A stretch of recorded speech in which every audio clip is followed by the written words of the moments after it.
hit the ground. It was an absolute disaster. It crashed down into the Mojave Desert, and there wasn't much of it left.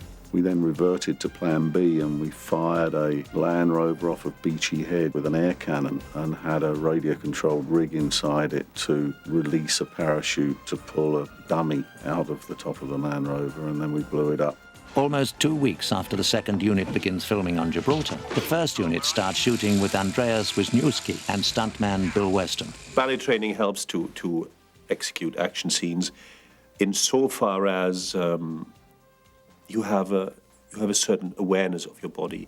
I had a big fight with Bill Weston. During the course of these 3 days it took to film this fight, Bill fractured a finger and I knocked him out once. The next day finds the crew on location at Stoner House, doubling for Bladen's safe house. The first thing I actually did was me being kidnapped from the estate. I liked Timothy on the spot, and we had a wonderful, wonderful, wonderful time together. I'd in fact just come off doing a film called Brenda Starr in America, which I finished on the Saturday, flown to England on the Sunday, and started work on the Bond film on the Monday.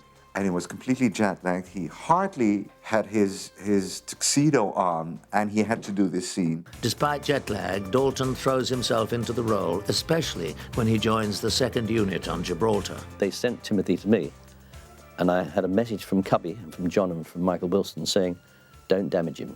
Very good at action, Timothy, and he was a good mover, and he was very keen to do as much of his own stunt work as possible. When I felt that I could do and should do the action that we see in the film, I did it. He was up on top of that Jeep, he was on the side of it, he climbed down, he did a lot of things himself. I knew that he was strong enough, whether he had the courage to hang on the top of that, and it was 1,300 feet drop down the side of the mountain. We got him on top of the Jeep, and I said, all we want, Tim, are just some nice big close-ups of him. Oh, but I can do it, I can swing around, you know. I said, Tim, we just want some close-ups of him, we don't want... And he was so keen, and he was throwing himself around, he was throwing himself off the side of the truck, and my old heart was going like this. The producers weren't too happy, but they accepted our judgment, and he did it safely, and he did it spectacularly. And he went down the side of that hill, hanging on the top of the Jeep. Great courage. A few days later, in Vienna, Dalton faces a bigger challenge, being introduced as the new James Bond to the world press. It was a madhouse filled with people from all over the world anxious to meet the new James Bond. The new James Bond, Mr. Timothy Dalton. When we arrived in Vienna, we had a huge press conference which kind of took over me even thinking about it. The press conference in Vienna, for me, was completely overwhelming. I think Tim sometimes had problems with the amount of exposure and the publicity. Timothy is a very shy person. One of the qualities that I might share with a secret agent who works for the British government would be their desire to keep their private life and their thoughts about it private. You think to yourself, oh, you know, I'm the same guy as I always was, and how can this change my life? But suddenly, everything you do, you're recognized, and you're underneath that microscope. So many photographers, hundreds of photographers. So maybe it was a bit overwhelming for him. Media interest, the public interest in the character of James Bond was more than Timothy could consider. He knew it would be a circus, but I think down deep he didn't believe it would be as bad as it was. For director John Glenn, shooting at Prater Park is like returning to his roots. We shot in Vienna, which was reminiscent in a way of one of the early films that I ever worked on in the film industry, The Third Man. It was the amusement park where Orson Welles and Joseph Cotten made The Third Man, and we did film a scene on the Ferris wheel where they also filmed. So that was very nice. Meanwhile, back in the United States, B.J. Worth and Jake Lombard have some high-altitude action of their own. Sparky Green, who's a director-producer, organized the logistics, and B.J. Worth put the team together for the stunt fight. We had to make this 900-pound sack fly. We built this great big fiberglass keel inside and then put bags around it, but the air would actually hit the keel, and this stabilized it. Of course, a 900-pound thing to get in and out of the back of an airplane was a good trick, but a couple of winches and pulleys and cables and good rigging worked out well. This cargo net was being buffeted by winds, and they were continually being slammed against the fuselage. And I got tossed off over Visalia a couple of times. We had safety guys that would chase us. But for them to go out and catch you and do you much good in free fall, be really lucky if they could help you out.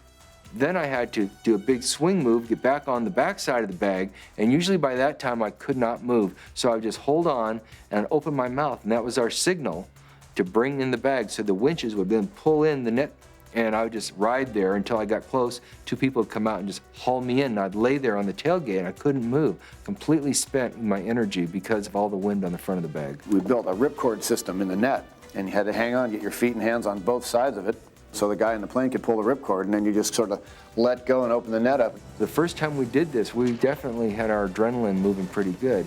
And we got down in position, and we pulled the big cable to release them, and it was a wild ride. Boy, once you let those bags out of there, it got real breezy. All these bags are hitting you like at 120 miles an hour, and you have to still hang on. When I kicked off the bad guy and tried to climb back in, Bond is just supposed to climb back up the net in a normal fashion and climb over the tailgate. John Glenn wasn't so excited back home because he wanted some more excitement. It was kind of a dull sequence with the bag just hanging there. Well, it got real undull real fast. When the net started going through its wild gyrations, I thought I was going to hit my head, so I tucked my head down, and the third one I was sure I was going to hit it, and so I dropped my head to have my backpack hit it. I don't know how close it actually came, and I never did touch it, but I thought surely it would.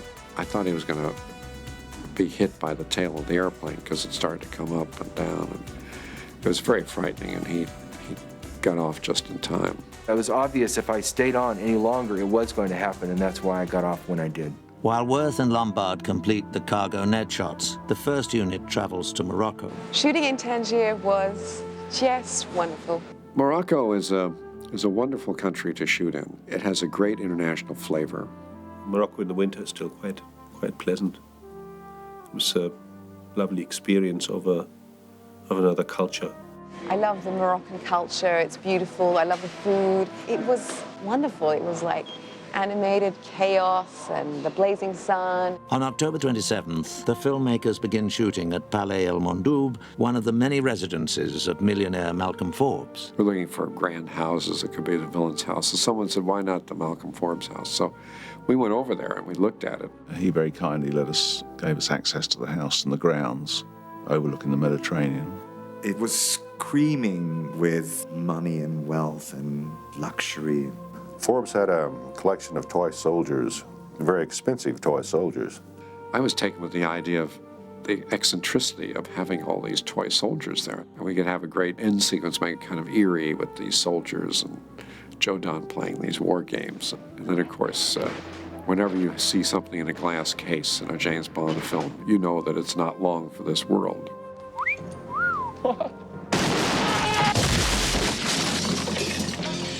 Halloween finds the special effects crew up to their usual tricks at the airfield at Ouarzazate. The shot of the Jeep being ejected and landing was done by John Richardson as a model. The tricky thing was getting it at a predetermined altitude because it had to be something like 2 feet off the ground, which is very low. When you look at that stuff, incredible shots. We had a little radio-controlled drogue parachute connected to a full-size model parachute, which was connected to a little model of the Jeep and the skid. Never seen them done better anywhere. And then the Jeep landing and driving through the wall and driving away was done full-size in Morocco. The following week, Richardson rigs another high-flying stunt. We had a sequence done in Morocco where Tim was supposed to be